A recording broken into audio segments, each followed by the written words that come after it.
कहानी एक married woman की है जिसका नाम लाना है, जो एक स्कूल में टीचर है और इसका एक छोटी सी बेटी भी है। लेकिन उसकी जिंदगी अचानक से उलझ जाती है जब उसकी क्लास के एक स्टूडेंट बेनी से उसे प्यार हो जाता है और बेनी भी उसे अजीब नजरों से देखने लगता है। बेनी बहुत हैंडसम है, शरारती है और बेहद कॉन्फिडेंट है। लाना जानती है कि ये जो हो रहा है सब गलत है, लेकिन वो खुद को बेनी की तरफ खींचता हुआ महसूस करती है। वो उससे दूर रहने की कोशिश करती है, मगर बेनी हर रोज कुछ ऐसा काम कर देता है जो उसे और कंफ्यूज कर देता है। एक दिन क्लास में बेनी की बदतमीजी लाना को शर्मिंदा कर देती है, लेकिन जब वो उसे समझाने जाती है तो बेनी उसका हाथ पकड़ लेता है और उसके करीब आ जाता है। लेकिन लाना खुद को रोकती है क्योंकि वो जानती है कि ये सब गलत है। फिर कुछ दिन बाद लाना और बेनी स्कूल की लिफ्ट में एक साथ होते हैं। फिर बेनी उसके साथ घपाघप करने लगता है।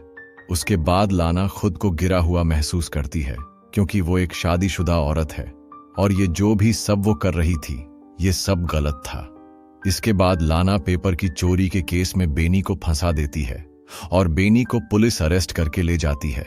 लेकिन बेनी के जाने के बाद लाना को उसकी कमी महसूस होने लगती है। वो हर उस पल को याद करने लगती है। रात में भी लाना उसे सपना में देखती है। वो सपने में ये देखती है कि वो दोनों घपाघप कर रहे थे।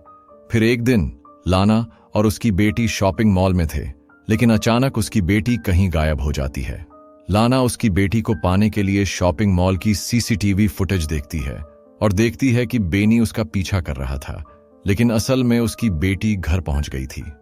लेकिन लाना को बाद में महसूस होता है कि बेनी उसे चैन से जीने नहीं देगा, तो उसका कुछ करना पड़ेगा, क्योंकि बेनी पुलिस स्टेशन से बाहर आ गया था।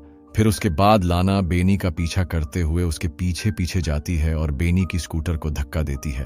फिर लाना वहां से निकल जाती है और यहीं पर कहानी खत्म होती है। दोस्तों, वीडियो अगर अच्छा लगा तो चैनल को सब्सक्राइब कर लीजिए।